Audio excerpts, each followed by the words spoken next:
Magandang umaga po sa inyong lahat. Maraming salamat po sa aming kaklase, kaibigan, Pastor Henry, saka sa kanyang may bahay, si Sister Resi, sa pag-imbita sa inyong iglesia. Ako po ay nagagalak na maging parte ng inyong ika-122 na taon. Palakpakan nga po natin ang Panginoon.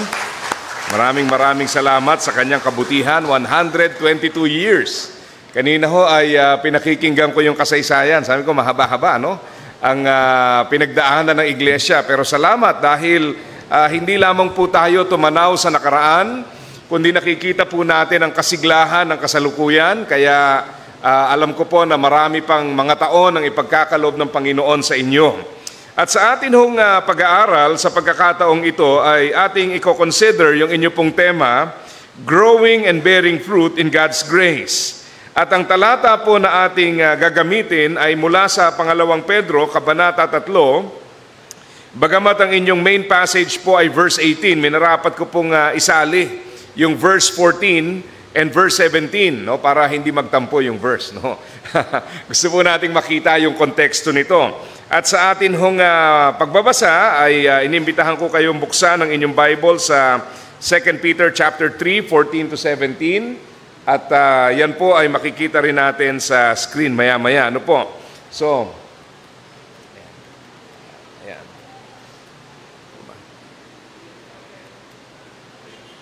Okay, so ito po, basahin ko po sa English translation. And so, dear friends, while you are waiting for these things to happen, make every effort to be found living peaceful lives that are pure and blameless in His sight. You already know these things, dear friends, so be on guard. Then you will not be carried away by the errors of these wicked people and lose your own secure footing. Rather, you must grow in the grace and knowledge of our Lord and Savior, Jesus Christ. All glory to Him, both now and forever. Amen.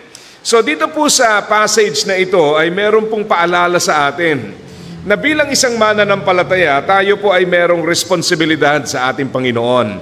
Alam niyo po ang isang nakakalungkot habang tumatanda ang isang iglesia o maging ang isang mananampalataya, paminsan po nawawala yung kasiglahan. Pero natutuwa po ako dahil kanina habang umaawit, habang nagbibigay po ng mga pahayag, ay naroon po ang kasiglahang iyon. Kaya nga sabi ko, para bang sa edad na 122, parang batang-bata pa yung inyong church. Amen ba? Yan, mga sisters natin, entrance pa lang kanina, talagang masiglang-masigla pa at makulay na makulay po ang kanilang entrada. At yan po yung nagpapakita na hindi pa tayo nagsasawa sa paglilingkod, naroon ang kagalakan, naroon po ang pagtanaw pa sa maraming bagay na gagawin ng Panginoon sa ating iglesia.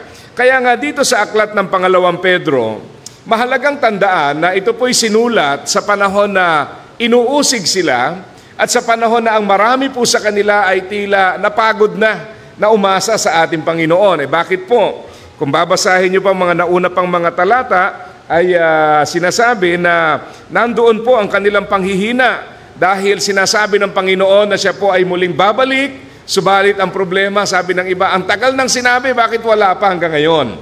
Kaya yung iba ho parang napagod, yung iba ho nanlata, yung iba ho ay nawala ng gana, kakahintay sa ating Panginoon. Kaya napakahalaga po na ating makita bilang mga mananampalataya na ito po'y babantayan natin sapagkat pag yung passion o pag-ibig sa Panginoon ay nawala at pag tayo po'y nanlamig sa kaugnayan sa Panginoon, ang ating paglilingkod hindi magtatagal, mawawala na rin. Kaya napaka-importante na ating pagtuunan ito. Ngayon, mahalagang makita natin that the cross of Christ is the turning point. Okay? Sorry, ayaw na yatang gumana ng aking clicker. So ito po ang mga panganib na ating titingnan. Yung una po ay zeal without knowledge. Ibig sabihin ay merong sigasig pero kulang sa paglalim sa salita ng Panginoon. So nawawala po yung kasiglahan dahil kadalasan po kulang sa kaalaman. Kaya kung atin hong papansinin, ako po ay nasa ministry ng Bible Publishing. At isa po sa mga partners namin ay ang Biblica International. At isa po sa kanilang sinabi, na bagamat ang Biblia po ay naisalin sa iba't ibang wika, naipangalat sa iba't ibang bahagi ng mundo, ang problema daw po yung tinatawag na Bible literacy ay patuloy na bumababa. Ibig sabihin, kung dati-rati ho, wala tayong problema sa pagkakaroon ng kopya ng Biblia. Kaya lang ang problema ho dati, maliliit yung mga font ng Bible. At isa pa, karamihan po ng mga lingwahe hindi available noon. Pero sa panahon po natin ngayon, ang mapapansin natin, malawak na ang distribution ng Bible, na ipahayag na po ito sa iba't ibang mga wika. Ang problema daw po sa kabila nito, ang pag-aaral ng salita ng Diyos, ang kaalaman sa salita ng Diyos ay pababa ng pababa. Yan po ang problem. Kaya kung ating obserbahan, wala na hong dahilan ngayon para hindi tayo magkaroon ng Bible. Amen po? Kung kayo ho ay merong cellphone, pwede kayo mag-install. Pag hindi nyo mabasa dahil maliit, pwedeng lakihan. Pag hindi mabasa, pwede pong i-click yung audio, babasahin para sa inyo. Wala na talagang dahilan. Pero ang malungkot na realidad, yung Bible literacy ay pababa po ng pababa. Ibig sabihin, hindi na po marami ang nagbabasa ng Biblia. Hindi marami ang maalam pa sa Biblia. Kaya napakahalagang makita natin yung unang panganib, yung merong sigasig, pero ang problema po ay walang masyadong kaalaman sa salita ng ating Panginoon. Pangalawa po is growth without depth. Yung bang tayo ay lumalago, pero hindi naman tayo lumalalim. Pag kayo po'y nakakita ng gusaling itatayo pa lang, ano po ang unang-unang itinatayong parte ng gusali? Pundasyon, ano ho? At ang pundasyon, ang siyang magdedetermine kung ang gusali po ba ay tataas, ang gusali po ba ay malaki, sapagkat pagka ang pundasyon po ay mahina, ang itatayo mo sa ibabaw ng lupa ay hindi po pwedeng tumaas. Yan po ang reality. Sabi nga, foundation determines potential. Ayan, foundation determines potential. Kanina ho ay tinatanong ko si Pastor Henry, Pastor, gaano ba kahaba ang sermon dito? Baka kumakain ng pastor itong pulpito pagka mahaba na. Sabi niya ay depende. Sabi niya, dalawa lang yan. Pag pawis na pawis ka na, o pag gutom na sila. Okay, salamat po, tinutok. Ang hihintayin na lang natin kung gutom na kayo. So anyway, tuloy tayo. Yung growth without depth, lumalago maaaring sa bilang pero hindi sa lalim. Kaya wag natin kaliligtaan, yung lalim po ay napakahalaga. At yung lalim na iyon ay hindi po nakakamtan pag linggo-linggo lang kayo nagpupunta ng church at nagbabasa ng Bible. Tama po? Maganda yung effort nyo na meron pa kayong devotion sa araw-araw dahil ang tunay na paglago ay nakakamtan sa araw-araw nating pakikiniig sa ating Panginoon.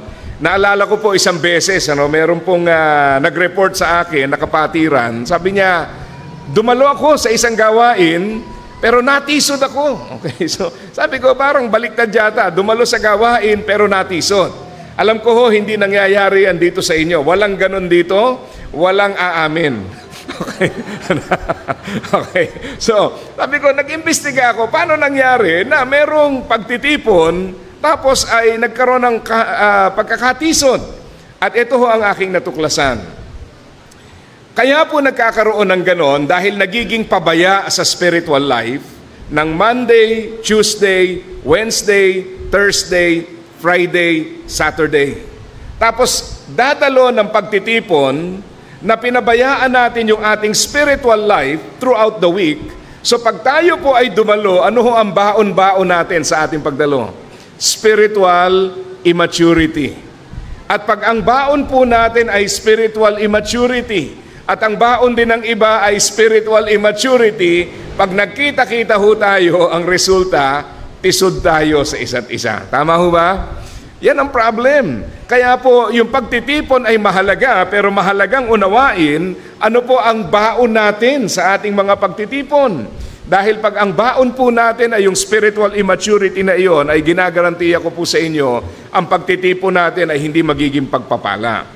Pangatlo po is readiness without rootedness. Merong isang ilustrasyon ng kawayan sa China. Ito po ay tinatawag na moso bamboo, isang uri ng kawayan.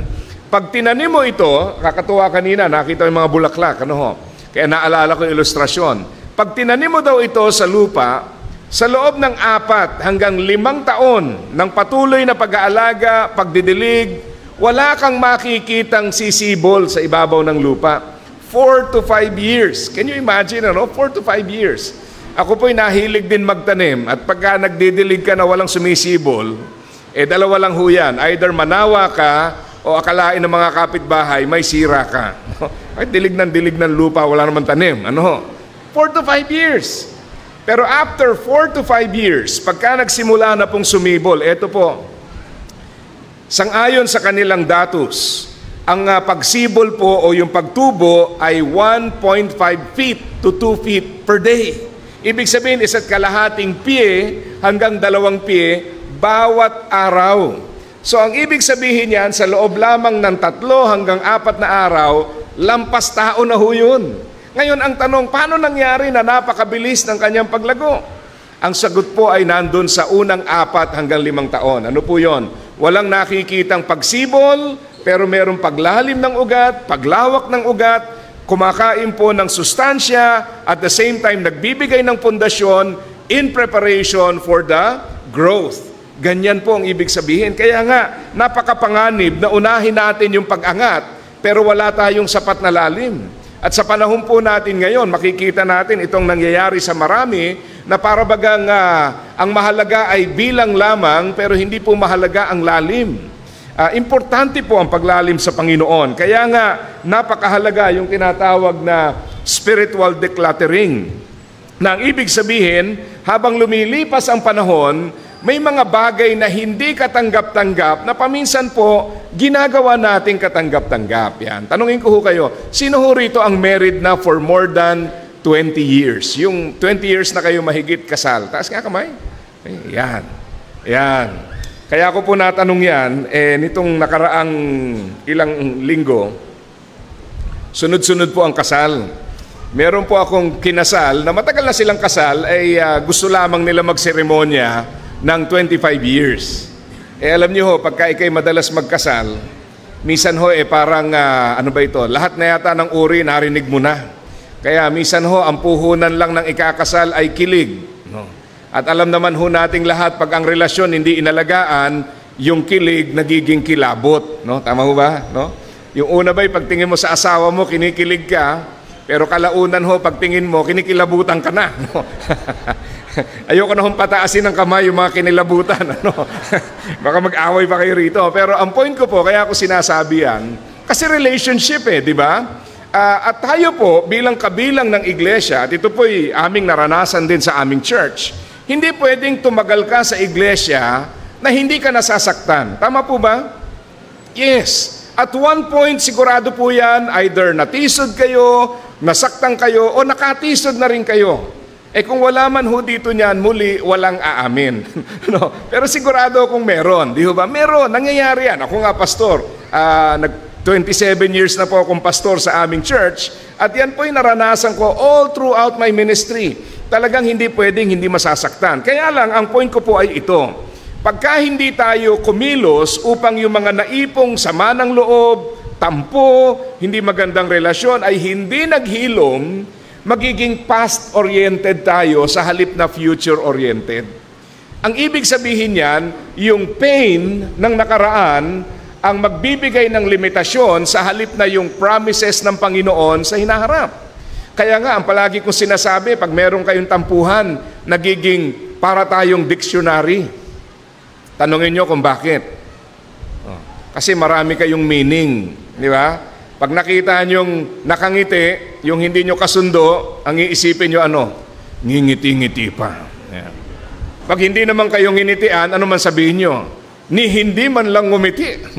Ano naman gagawin ng mukha ng tao? Pag ngumiti, may sinasabi. Pag hindi ngumiti, meron din sinasabi. So, ibig sabihin, may mga times po na yung simpleng gagawin, nagiging komplikado dahil po doon sa mga namamagitang personal na bagay. Di ba? Yung napakadaling bagay, naalala ko nga, pamisan sa mga church, Pagka tayo po ay may gawain, hindi ba? Kakantahin yung, "Oh, I love you with the love of the Lord." Tama? Alam niyo pa yon? Magkakamayan. Alam mo kung sino hindi magkasundo. Kung nandoon yung kakamayan, ay dito dumadaan. Umiiwas. Saan pa? Sa mga prayer meeting na kung saan ang sasabihin tayo po'y mag-groupings. Bibilang ho tayo ng 1, 2, 3. Nagagawa niyo ba rito yun? No? Sa amin, nagagawa yan Yung bang pagka hindi mo kasundo, malayo pa lang, nagbibilang ka na rin, naku, number 3 si makausod nga ng isa para number 2 ako. Ayan. No? So, ang ibig sabihin, mga kapatid, we allow the pain of the past to dictate or limit yung pong capacity ng church. Samantalang ayaw ng Panginoon na itong ganitong mga bagay ang manatili sa atin at lumikha ng limitasyon. Mapapansin nyo kung merong mga sama ng loob, may mga naipong tampuhan through the years, ang mga bagay na ito ay maglilimita sa ating pagsasama. At sa halip na makita natin ang magandang hinaharap, sang-ayon sa pangako ng Panginoon, ang mangyayari po, yung ating pain, yung ating tampuhan, yung ating sama ng loob ay para bang magiging bilangguan na naglilimita ng pwede pang mangyari sa iglesia. Kaya napakahalaga ang pagsusuri. Sabi nga sa Efeso Kabanata 4, talatang 16, ang sabi po roon, habang maayos na gumaganap ang bawat bahagi, ang buong iglesia ay lalakas, magiging malusog. Ang susi po sa paglago ng iglesia ay kalusugan ng iglesia. At ano hong ibig sabihin ng kalusugan ng iglesia? Pag maayos na gumagawa ang bawat bahagi. Sino po ang bawat bahagi? Tayong lahat. Amen? Tayong lahat. So, bakit pa paminsan hindi maayos na nakagaganap ng tungkulin, ng bahagi? Sa kadahilanan po na, yun nga, may mga pagkakataong may namamagitan, mga personal na bagay, na pag hindi natin sinolusyonan, itong mga bagay na ito ay magdudulot sa iglesia na hindi ito maging malusog. Nung nakaraang linggo, nagtapon ho ako ng basura. Yan ho ay aking responsibility sa bahay namin. Namali ho ako ng buhat dun sa naipong basura at talaga hong sumakit yung likod ko. Siguro tumatanda na rin. Alam nyo ho, yung simpleng paghiga, hindi ko magawa. Pag nakahiga ka na, hindi ka naman makabangon. Sabi ko, napakahirap. Lahat ho ng uri ng mga mentol na pamahid, katingko, yung tolak angin na pamahid, at lahat pinagsama-sama ko na ho, pinagpapahid ko. Wala pa rin. Kung ano-ano na pinag-iinom ko. Sabi ko nga, pag merong pain, yung pinakasimpleng bagay na dati hindi mo naman iniisip. Di ba? Yung pagbangon, di mo naman iniisip yan. Di mo pinoproblema yan Babangon ka lang. Pero pag meron kang pain, yung pinakasimpleng bagay will become difficult and complicated. The same is true with the body of Christ. Pag nag-focus tayo sa pain, pag ayaw nating magpatawad, ayaw nating palayain ang iglesia sa ating mga hinanakit, mga kapatid, it will become a limitation. Kaya ko po sinasabi to dahil iba ang kagaya po nating church. Kagaya sa church namin, siguro ganun din kayo. Yung bang linggo-linggo diyan kayo nakaupo. Ewan ko, ganyan ho ba dito? Hindi ba? Yung pagka hindi kayo doon nakaupo, alam na alam, absent. No? O kaya, pagka may umupong bisita o ibang tao, natitisod na kayo. Grabe, amin yung upuan na yun. May titulo kami ron. Kalahin mo upuan? Kaya ko nasasabi yan kasi sa ganitong iglesia, totoo yung samahan Yan po yung realistic relationship. Na dahil kilala nyo ang isa't isa, may tendency na pag mas malapit tayo, madali tayong masaktan, maapektuhan ng isa't isa. Hindi katulad nung dadalo ka sa isang malaking church, ni hindi mo nga kilala yung katabi mo, kakanta ka ng, "Oh, I love you with the love of the Lord." Napakadali. Bakit po? Malay ko ba kung sino ka? Hindi kita kilala, di ba? Wala akong alam kung anong buhay mo. Ang daling sabihin. Pero ang challenge ng pagmamahal ay pag nakilala na natin ang isa't isa, pag nasaktan na natin ang isa't isa, paano natin hahayaan na ang pag-ibig ng Panginoon ang siyang makita sa ating buhay. So, ang ibig sabihin po ng spiritual decluttering, alisin natin. Ano ba yung mga balakid na yan sa ating pagmamahal sa isa't isa? Because unless we deal with spiritual clutter, nalilimitahan ang iglesia. Nalilimitahan. Sabi ko nga, paminsan yung simple, nagiging komplikado, yung madali, nagiging mahirap. Bakit? Kasi ang daming kailangang pakitunguhan, ang daming kailangang ayusing mga relasyon, pero kung tayo po ay magkukusa na ayusin ang mga bagay na ito, ilagak sa paanan ng Panginoon ang ating mga hinanakit, magiging malaya tayo dyan at tayo po ay patuloy na lalago. May kasiglahan. Pero the more na hawakan natin ang ating pain, yung ating tampo, yung ating sama ng loob, lalo po tayong napipigilan ng mga bagay na ito para umusad sang-ayon sa Panginoon. Maliwanag po? Parang hindi ulitin ko. Okay, wag na ho. Baka gutom na kayo. So, isa pang bagay na dapat nating pagtuunan ay ang pagtatanong sa ating mga sarili. Anong klaseng relasyon meron tayo sa Diyos? Ang paglago po at pamumunga, kung ating uunawain sa Bible, nakasalalay ito sa kaayusan ng ugnayan sa Diyos. Anong klaseng relationship meron sa Panginoon? Ito pong dalawang salitang ito, devotion or accommodation. Ang ibig sabihin ng devotion ay complete and total commitment. Lord, ikaw lamang. Ang accommodation po, ang ibig sabihin, mahal mo ang Panginoon, pero kaalinsabay ng pagmamahal sa Diyos ay meron ka ring maraming ibang bagay na gusto mong panatilihing kasabay ng pagmamahal sa Diyos. Okay? Kaya nga kung maalala nyo, ang Panginoong Jesus, nung siya po ay sinundan ng napakaraming tao, alam ng Panginoon kung ano ang layunin ng mga taong to. Sa Luke 14, bakit? Nakita nila, nagpapagaling. Sumama tayo dyan. Nagpapakain, sabi ron, feeding of the multitude. Sumunod tayo dyan, nagpapagaling ng may sakit, nagkakaloob ng biyaya, gumagawa ng himala, sumama tayo.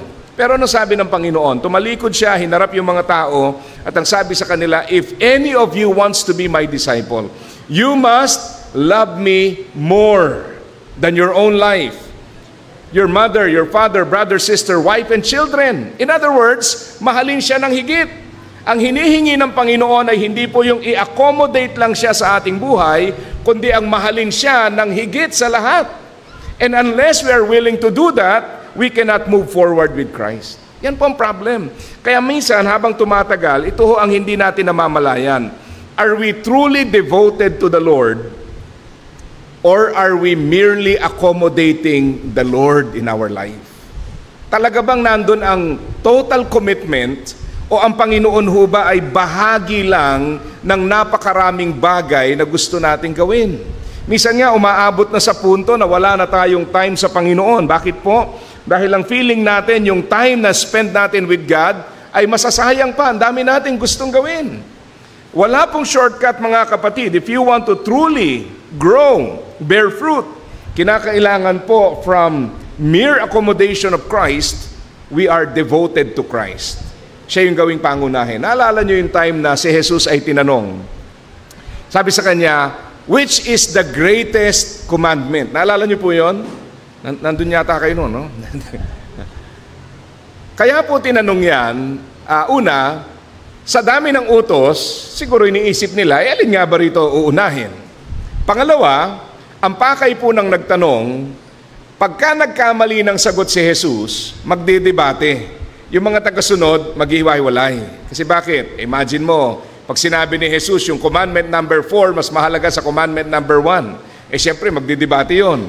Mahahati yung tagasunod. So ngayon, sa halip na sabihin ni Jesus, kung ano ang mas mahalaga, ang sinabi po niya yung essence. Tungkol saan ang kautusan. At ang sabi ng Panginoon, you must love the Lord your God with all your heart, soul, mind, and strength. Love others as you love yourself. Ang 10 utos ng Panginoon nahahati sa dalawa. Yung tungkol sa Diyos, tungkol sa tao. In essence, ang sinasabi ng Panginoon sa isang salita, ito'y tungkol sa pag-ibig. Pakisabi nga po, pag-ibig. Yan ang mahalaga. At paminsan, yan ang nawawala sa iglesia. Sabi nga ang kaaway po, madalas nasisisi natin. No, nasabi niyo na ho ba yung, hindi ako nakapagsimba kasi gumawa ang kaaway. Yan, di ba? Minsan, no? Sabi nung kaaway, day off ko ngayon, ako na naman. Yan. Parang minsan nag-outing po yung mga kalalakihan namin, no? Alam niyo naman, pag-outing, ang aaga, no? Yung iba nga sa church na natulog. Sabi ko, bakit gano'n, no? Pagka magsisimba, hindi makarating na maaga, pag-outing, sa church pa natutulog, no? Para hindi maiwanan. Okay. So anyway, Yung isa, may nakalimutan. Umaga sa church sa tulog, pagising, naku, nakalimutan ko yung ganito, umuwi. Hindi nakabalik. Sabi, ano nangyari? Di sinundo namin, baka na-aksidente, ano nangyari. Pagdating sa bahay, ay maya-maya ho lumabas, nakayuko at para bang nahihiya. Sabi sa amin, ay pasensya na pastor, hindi na ako makakasama pala, gumawa ang kaaway. Pagtingin ko doon sa may likod ng screen door, yung misis nandun. Gusto ko sana, ito ba yung kaaway? Hindi napayagan no? So anyway, kaya ko po sinasabi yan. Akala natin, ang layunin ng kaaway, ng dyablo, ay pigilan tayo mag-church. Hindi ho. Ang gustong-gusto ho ng kaaway, mag-church ka, pero wag mo mahalin ng Panginoon. Ang gusto ng kaaway, magpunta ka sa church, wag niyo mahalin ng kapwa. Bakit? Dahil pagdating sa church, malaking gulo ang lilikhain mo. Pagka ganon. Yun po. Kaya huwag niyo isipin na pipigilan tayo pumunta ng church. Pag nakita ng kaaway, ito, 10 ng kanyang chismis. Yan. Siyempre, wala dito, no? Walang aamin. No? Ay ipadadala ko sa iglesyang ito. Abay, sigurado ho, hihina ang iglesia. Kaya, napakagandang pag-isipan na ang hinahanap ng Panginoon ay hindi po yung accommodation lang, but complete devotion. That we really spend time to love the Lord. Tingnan niyo po ito, no? Nung nakalipas na Holy Week, nakita ko po ito sa social media. At maganda ho ang sinasabi rito alam nyo ba yung mga symbol na yan? Ano ho yung una? Kita ba? Palaspas, no? Yung pangalawa, yung crown of thorns, no? Yung pangatlo po, yung cross. And then, yung pong empty tomb. At ang sabi sa ibaba, a lot can happen in 7 days. Linggo ng palaspas. Nagbubunyi, nilalatag yung palaspas, mga balabal. Sabi ho ng mga kalaban ni Jesus, hindi natin siya pwedeng galawin dahil napaka-popular niya at ang daming tagasunod. Kalay mo, bibilang ka lang ng ilang araw mula dun sa palaspas na napakaraming sumusunod. Anong kasunod? Hinuhuli na para i-torture at ipako sa krus. Di ba? Imagine mo, no? Sa loob lamang ng ilang sandali, yung dating mga sumusunod, nagbubunyi, ngayon naman sumisigaw na ng ipako siya sa krus. Ang tanong po, paano nangyari na nagkaroon ng ganong pagbabago yung mga tao? Ang sagot po dyan ay simple lang. Ang kasagutan po ay ito. Sapagkat wala silang talagang tunay na kaugnayan at pagmamahal sa Diyos, sila po ay sumusunod, hindi dahil mahal nila ang Panginoon, sila po ay sumusunod dahil akala nila makikinabang sila kay Jesus. Kaya magandang tanungin, ano pong nilalaman ng ating puso? Sapagkat kung ito nga, 1 linggo lang, nagbago na Ilang araw lang, nagbago na. Ay isipin niyo po kung tayo matagal ng mananampalataya. So if we do not check our hearts, ang mangyayari po dyan, magdodominate yung ating sinful nature at magkakaroon ng problem. Ito nga po, napakaganda at napakahalaga, no? Meron palang 5 klase ng obedience. Yung una, pakibasa po yung nasa una, conditional obedience. Ito maganda ho, siyasatin natin. Habang pinapaliwanag ko, tanungin natin ang ating sarili, alin kaya dyan ang obedience ko? Kasi lahat ho yan ay anyo ng obedience, pero hindi lahat ay katanggap-tanggap sa Panginoon. Yung una, conditional obedience. Susunod ako kapag, yan, binigay mo yung gusto ko. Di ba? Usually ho, pagka may kahilingan, pagka mayroong pangangailangan, ayan, conditional obedience. Lord, may problema kami, ibigay niyo po ito. So, ang problem po sa conditional obedience, sa halip na mahalin mo ang Panginoon sang-ayon sa kanyang terms, ang nangyayari po ay meron kang sariling terms. Susunod lang ako sa iyo kapag ibinigay mo sa akin ang gusto ko. Pangalawa is delayed obedience. Kaya ano ba yung delayed obedience? Merong pagnanais, pero hanggang ngayon ay hindi pa inaaksyonan. Naunawaan natin? Problema rin ho ito Ang sarap ho makarinig ng tao nagsasabi, hayaan mo, maglilingkod ako. Pero hindi nilagyan ng panahon kung kailan. Kaya minsan ho, ang tagal-tagal na panahon na lumipas, ganun pa rin, desire pa rin. Bakit? Kasi nga po, walang pagkilos, walang aksyon. Tandaan po natin that delayed obedience is still disobedience. Yung pangatlo is temporary obedience. Ito, i-discuss natin. Pakisabi nga, temporary obedience. Yan. Para makita ko kung gising pa kayo. Minsan binibiro ko yung mga miyembro ko eh. Sabi ko, alam nyo, pagka nasa pulpito ka, lahat nakikita mo. Kaya pati yung mga miyembrong nakakatulog. Kasi alam mo naman mga pastor, no? May kapangyarihan din. May gift of healing kami. Yung mga hindi makatulog, napapagaling namin. Kaya pa nagsesermo, kaya biro ko sa ibang miyembro ko, kahit ngalangalan nyo, kilala ko. Dahil pag nakatulog, kahit ngalangalan ho, kaya ko makilala. So, wala pa naman ho ko nakikita. Kung meron man ay ang galing nyo magpanggap. So anyway, temporary obedience. Ano po ito? Itong klase ng obedience na ito ay resulta ng desperasyon. Alam nyo, pag tayo po ay desperate, di ba? Pag may problemang malaki, karamdaman, pinansyal na problema, at kung ano-ano pa, madalas po, kung ano-ano rin ang naipapangako sa Panginoon. Di ba? Lord, mangyari lang to, magpapakabait na kami, magsisimba na kami, maglilingkod na kami. Pero ang problem po dito, hindi ito nanggagaling sa puso na nagmamahal sa Diyos. Nanggagaling ito sa pusong desperado. At ang nagtulak na mangako na maglingkod at susunod ay hindi po pagmamahal, kundi problema. Nangyayari po yan. Maraming tao may problema at sa bigat ng problema, ang daming pinangako sa Panginoon. So ano pong nangyayari dyan? Kaya temporary. Una, pagka yung problema na-solve na, madalas nawawala na rin. Nako, minsan mapapansin mo yan. May mga panahon po, pagka panahon ng exam, panahon ng crisis, ayan, ako, ang daming prayer request, daming tao, pagka okay na lahat, balik sa dati. Parang naalala ko yung isang pinag-pray namin dati, mahilig siyang pumunta kay Kristo ng sabungan. Hindi ho yung Kristo ng simbahan. Ngayon, na-stroke. Sabi niya, nung na-stroke na una, pagalingin lang ako ng Panginoon, magsisimba na ako. Ay gumaling. At nagsimba. Kaya lang, makalipas po ang panahon, sumigla Bumalik na naman siya doon sa kabilang Kristo. Nako, gano'n naman, na-stroke na naman, pangalawa. Bumalik na naman. Nung umayos-ayos, balik na naman siya doon. Pangatlo, ganun ulit. Pero hindi na ho siya nakabalik doon sa sabungan. Bakit? Siguro sabi ni Lord, kukunin na kita, no? Para hindi ka na makabalik.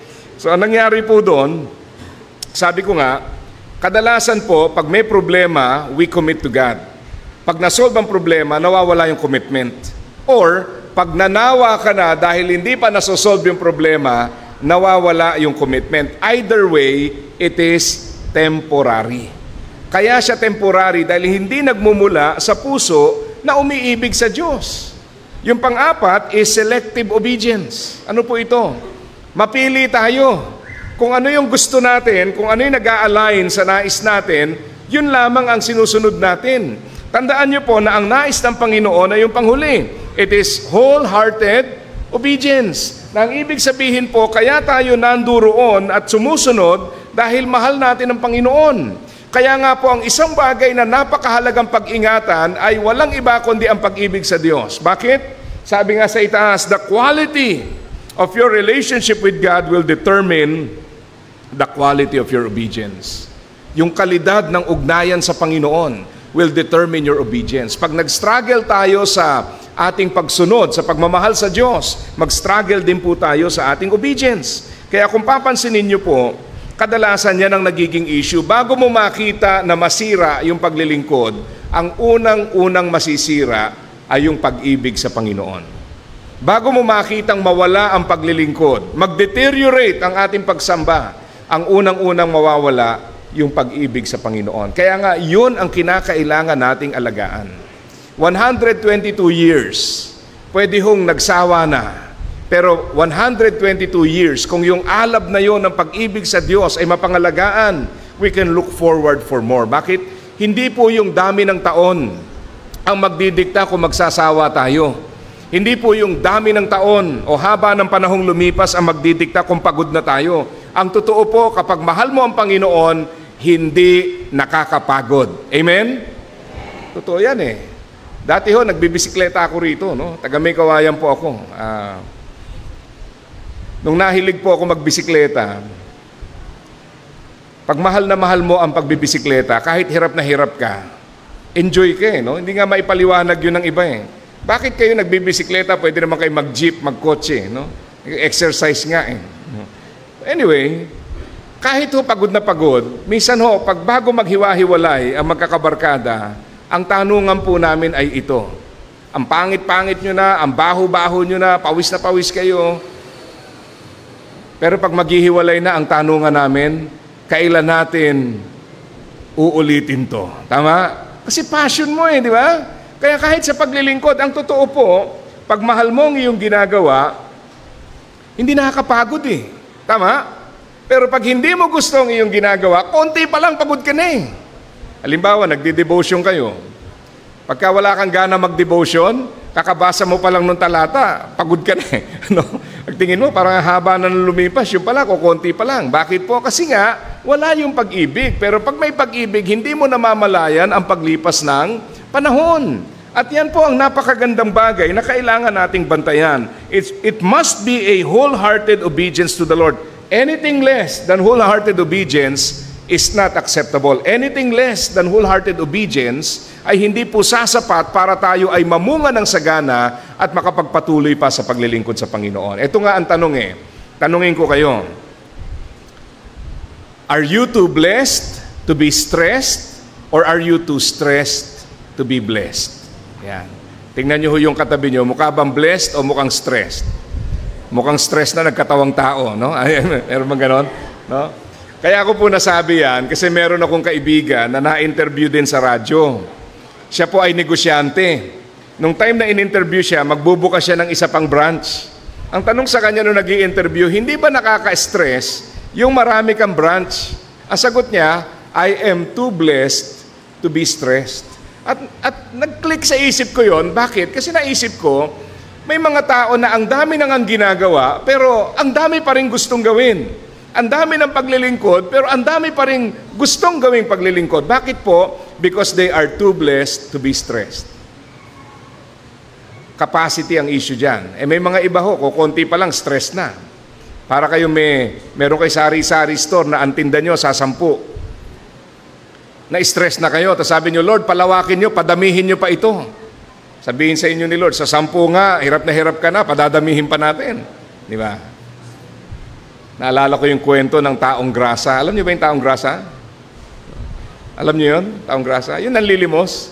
Tawag doon taong grasa, no? Tapos meron siyang dalang lata. Minsan may dalang bata. Anong tawag sa anak ng taong grasa? No? Baby oil. Baby oil. Dala baby oil. So, nagulat sila dahil araw-araw itong taong grasa na to, pupunta sa isang sulok, may dalang isang lata, lalagay doon, hihiga doon, at yung mga taong dadaan maglalagay ng barya. Isang umaga, nagulat sila, ang dala-dala ho niya, 2 lata. Sabi niya, bakit 2 yung lata mo? Ang sagot ho niya, I am too blessed to be stressed. Magtatayo ako ng isa pang branch. Akalain mo yun. Mag-i-expand pa. No, too blessed to be stressed. Sa isang seminar ng Church Growth, dumalo po ako. Ang tanong sa amin ng nag-seminar ay ito. Sabi niya, gaano karaming miyembro ang gusto nyo? Tinanong kami isa-isa.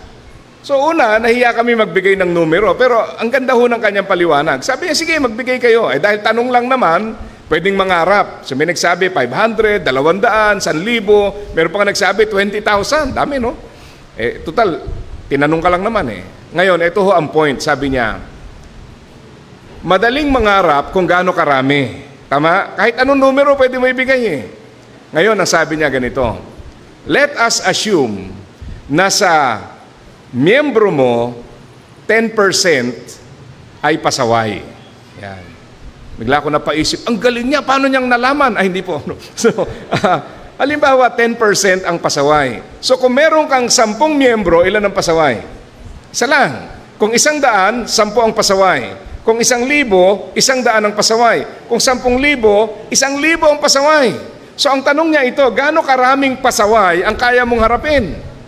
Dahil ang daling mangarap ng maraming bilang, pero kung ang kaya mong haraping pasaway ay isa lang, hindi mo kaya ang maraming bilang. Bakit po? You will be too stressed to be blessed. Kailangan po too blessed to be Stressed. Yan, di ba? Kaya nanggagaling sa pusong nagmamahal sa Diyos. Ito pang isa. Pag tayo po ay merong kaugnayan sa Panginoon, no? Parang napagod na yung PowerPoint, no? Pakisuyo po. Ayan. Makikita natin na yung ating relationship sa Panginoon kailangan bumabago. It must be an inside-out change. Pakibasa po yung verse, if you love me, obey my commandments. Inside out. Nabago yung puso, kaya yung values nababago. Nabago yung puso, kaya yung isip, yung damdamin nababago. Nabago yung puso, kaya yung paraan ng pagpapasya nababago. Nabago ang puso, kaya yung behavior nababago. Inside, going out. Now, ang kalaban po nito, yung kasunod, yung tinatawag na behavioral conformity. Next slide, please. Behavioral conformity. Anong ibig sabihin nito? Ang ibig sabihin po ng behavioral conformity, nagsusumikap kang magbago, hindi dahil mahal mo ang Panginoon, nagsusumikap kang magbago dahil nahihiya ka sa sasabihin ng iba. Nangyayari ba yon? Siyempre, wala dito noon, no? Wala nga amin. Okay. Minsan ganyan eh. Yung bang, kaya ka dumadalo, nakakahiya. Baka may masabi. Kaya nagpapakabait, baka may makakita. So, kung ang ating pagbabago po ay hindi rooted sa pagmamahal sa Diyos, it's still not acceptable. Sample, dati ho meron kaming outreach na ngayon po ay church na.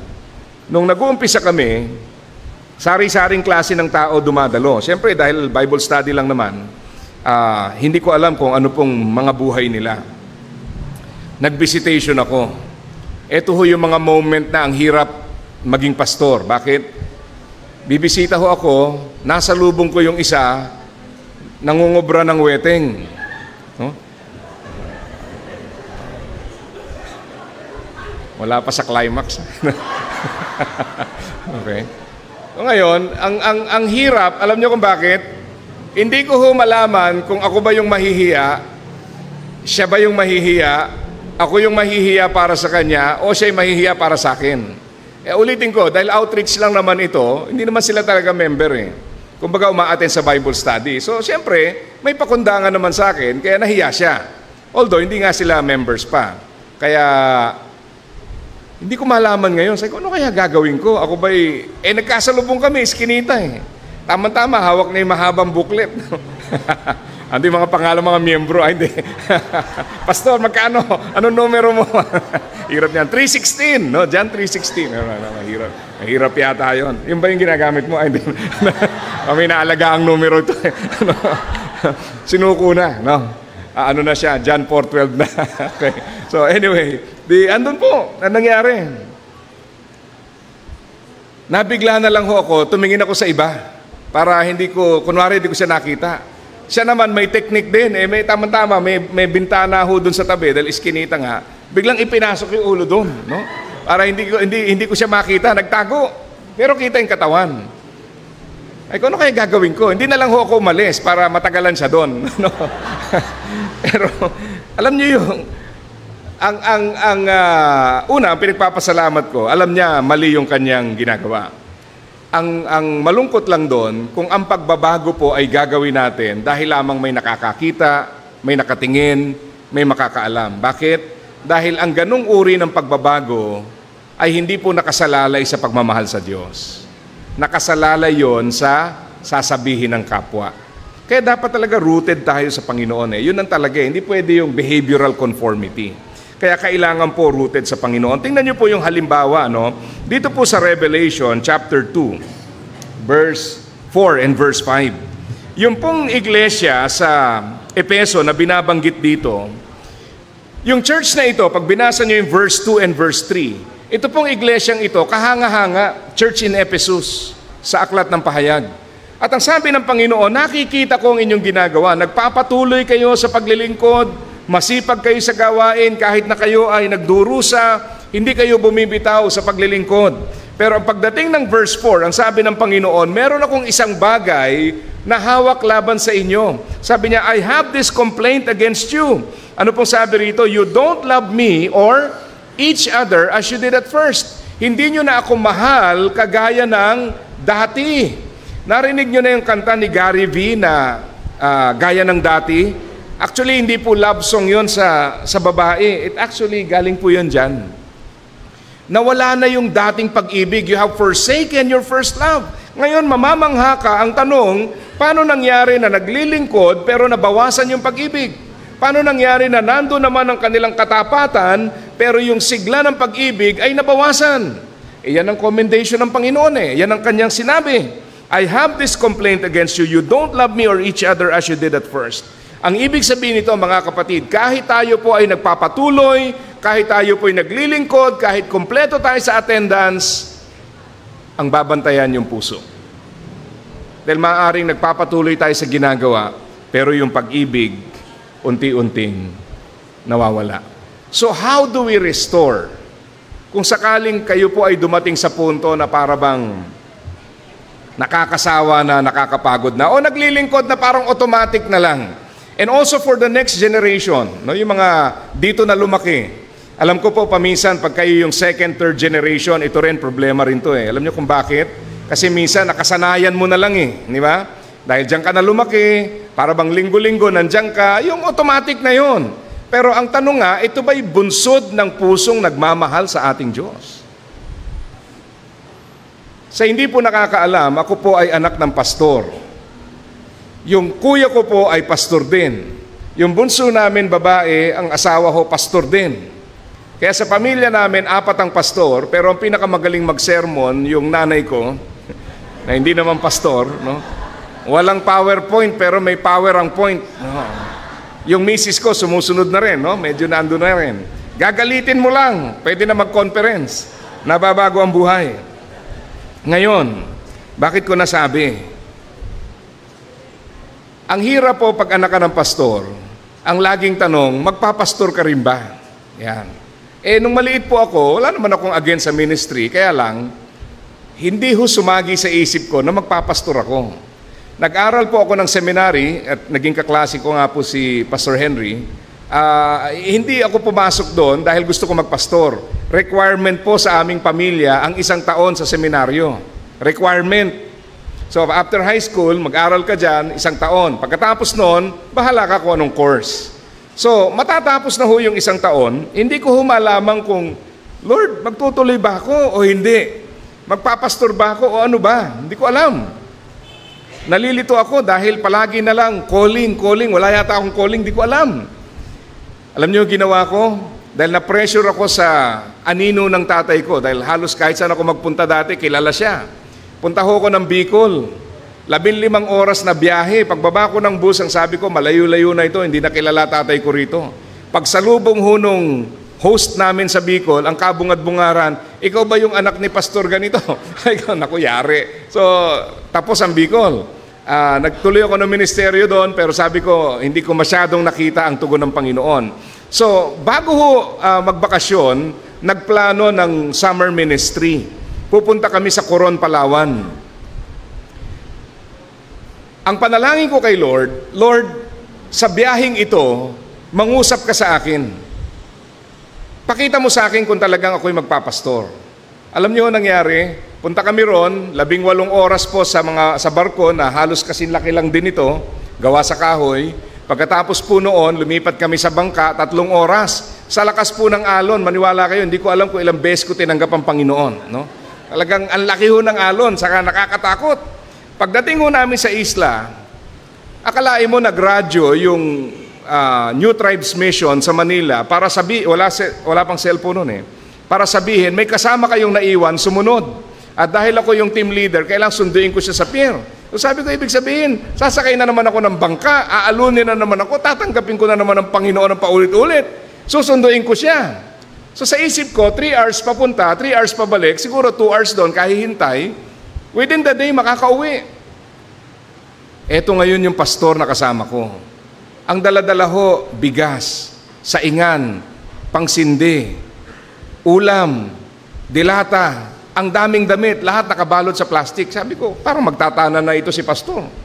Bakit ang daming dala? Akala ko within the day makakauwi. Malaman-lamang ko po na minsan, sa sobrang laki ng alon, inanod sa kabilang isla. Stranded po siya doon ng ilang araw. Walang way para sabihin sa pamilya, buhay pa ako. Walang way para sabihin sa pamilya na ayos pa ako. Pero alam niyo po, isang beses nakausap ko yung misis niya. Sabi ko, bakit niyo ginagawa ito? Bakit kayo nagmi-mission dito? At maniwala kayo, yung sagot niya sa aking tanong ang dahilan kung bakit po ako naglilingkod. Bakit niyo ginagawa ito?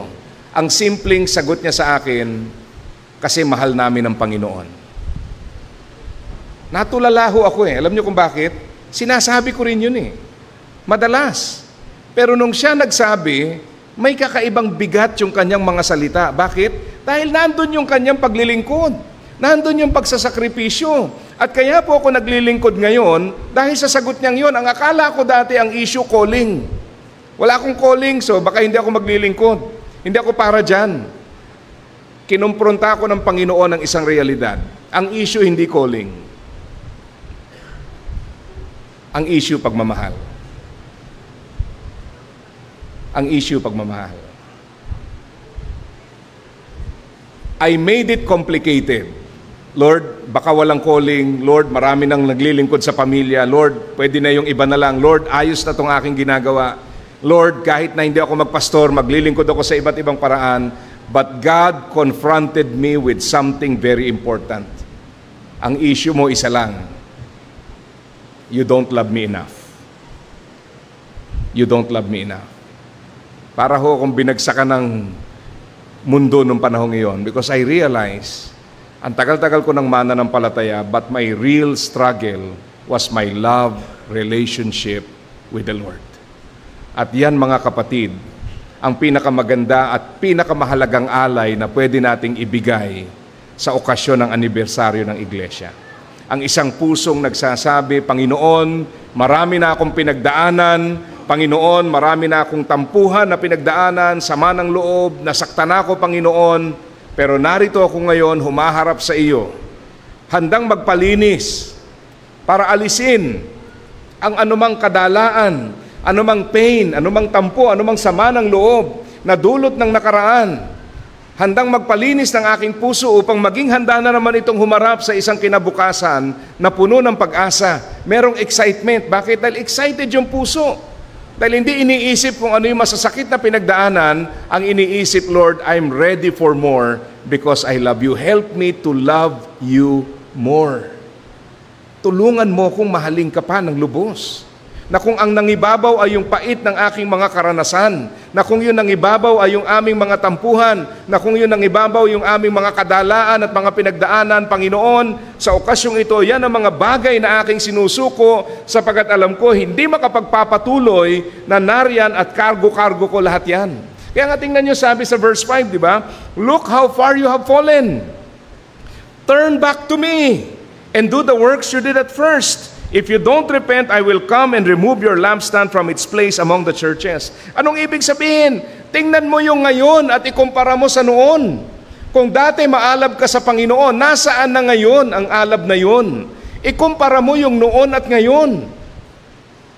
Kung nakita mo ang iyong sarili na tila naroon ang mga ginagawa, pero ikaw mismo nakakaalam, kumusta ang sigla ng pag-ibig na iyon? Ang sabi ng Panginoon, what do you do? Turn back to me and do the works you did at first. Manumbalik ka sa akin. Ang kausap niya rito, mananampalataya, na naglilingkod na. Pero ang sabi niya, manumbalik ka. Bakit? Natuong ka sa paglilingkod, pero napabayaan mo ang mas lalong mahalaga, ang iyong ugnayan sa akin. Yes, pag tayo po'y nasasaktan, yung pag-ibig na babawasan. In fact, sa aking ministry, 27 years, ang aking natutunan ito. May mga times po na kaya nahihirapan ako maglingkod. Alam niyo kung bakit? Dahil gusto ko na yung mga members na aking pinaglilingkuran will deserve the ministry that I do for them. I realize it was wrong. Pagka inisip mo na kailangan deserving kayo para gawin ko yung ministry, your ministry will deteriorate. Bakit? Ang source ng ating pagmamahal must be God. You don't ask the people to deserve your service. You do it not because they deserve it, you do it because the Lord demands it. At yun po ang pinaka-importante. We do it because the Lord demands it. Ang hirap maglingkod. Minsan po may mga dadalawin ka. Naku, ang dami na hong pangyayari. Minsan ho, punta kami sa isang patay, namigay na ng mga awitin, kagaya nung nasa programa, tapos inayos si upuan, nakisaksak na po kami ng videoke o karaoke, tapos pagtayo, sabi nung isang sister, hindi ito yung patay natin. Kulain mo yun? Ang dami ko nang kinamayan, nagpakilala na ho kami, biglang maririnig mo yung hindi ito yung ating kapatid. Pagsilip ko, hindi nga. Iniwanan ko sila, labas ako, tawa ako ng tawa doon sa labas, hindi ko mapigilan. May mga times naman na magsasakripisyo ka. Naalala ko ho nung bumabaha sa Valenzuela at bahain po yung aming mga iglesia doon sa bandang pulo. Lulusong ka yung tubig hanggang dito. Yung kasama ko hong pastor hanggang dito ko lang, kaya nananalangin siya. Lord, sana wag umalon. No? Kasi nakangano. Lulusungin mo. Minsan magdadala ka ng tulong sa nangangailangan, hindi na nga nagpasalamat, nakulangan pa. Di ba? So, ibig sabihin, kung yun ang pagtutuunan natin, mananawa ka eh. Naglilingkod ka, walang pumansin. May ginawa ka, walang bumati. Naglingkod ka, wala man lang nagpasalamat. Naglingkod ka, nakulangan, napulaan ka pa. Di ba? Nangyayari ho? Siyempre wala dito noon. Wala nga amin. Pero nangyayari yun. And yet, the Lord is telling us, you do not serve because they deserve it. You serve because the Lord demands it. Dahil ganun din ang ginawa ng Panginoon sa atin. Hindi niya tayo minahal because we are deserving of that love. Minahal niya po tayo because He Himself is loving. He's a loving God. Anong pinakamagandang bigay sa Panginoon sa araw na ito? It is a heart that says, Lord, kilala niyo ang puso ko, kayo mas nakakaalam. But today, I open my heart to you and say, cleanse it. Kung meron pong naipon dyan na hindi maganda, alisin niyo po. Make me prepared for more ministries in the years to come. Amen? Pagpalain po tayo ng Panginoon.